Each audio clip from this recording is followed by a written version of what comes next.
नमस्कार, आपले सर्वांचे स्वागत आहे। राज्य कर्मचाऱ्यांसाठी अत्यंत आनंदाची बातमी। उद्या होणार राज्य मंत्रिमंडळाची बैठक। मुंबईतल्या सह्याद्री अतिथीगृहात संध्याकाळी 4:30 वाजता मंत्रिमंडळ बैठक।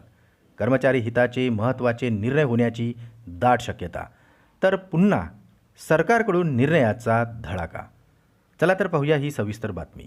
त्यापूर्वी चॅनलला नवीन असाल तर सबस्क्राइब करायला विसरू नका आणि नवनवीन अपडेट मिळविण्यासाठी बेल आयकॉनला प्रेस करायलाही विसरू नका। ही अत्यंत कामाची बातमी आपल्या सहकारी मित्रांना शेअर करून व्हिडिओला लाईक करायलाही विसरू नका।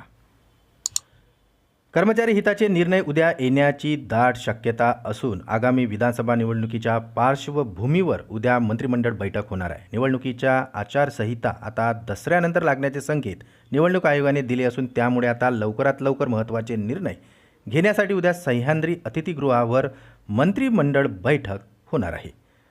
मुख्यमंत्री यांच्या अध्यक्षतेखाली उद्याची बैठक पार पडणार आहे। तर बैठकीला उपमुख्यमंत्री फडणवीस तर उपमुख्यमंत्री अजित पवार यासोबत इतर महत्त्वाचे मंत्री सुद्धा उपस्थित असणार आहे। आगामी विधानसभेची निवडणूक तोंडावर आल्यामुळे आता राज्यातील राजकारण आता चांगलेच तापलेले आहे। एकीकडे विरोधक राज्यातील विविध विषयावरून सरकारवर टीकेची झोड उठवत आहेत, तर दुसरीकडे महायुती सरकारने विधानसभा निवडणुकीच्या तोंडावर निर्णयाचा धडाका लावलेला आहे। त्यामुळे आता उद्या होणाऱ्या मंत्रिमंडळ बैठकीत आता सर्वांचे लक्ष लागलेले आहे। उद्या होणाऱ्या मंत्रिमंडळ बैठकीत सरकारी कर्मचारी हिताचे महत्त्वाचे निर्णय होण्याची दाट शक्यता असून सर्वसामान्य नागरिकांसाठी सुद्धा महत्त्वाचे आणि फायद्याचे निर्णय घेतले जाणार आहे। त्यामुळे आता उद्या होणाऱ्या मंत्रिमंडळ बैठकीत घेतलेल्या निर्णयाचा कोणाला कसा फायदा होतो याकडे आता सर्वांचे लक्ष लागलेले आहे।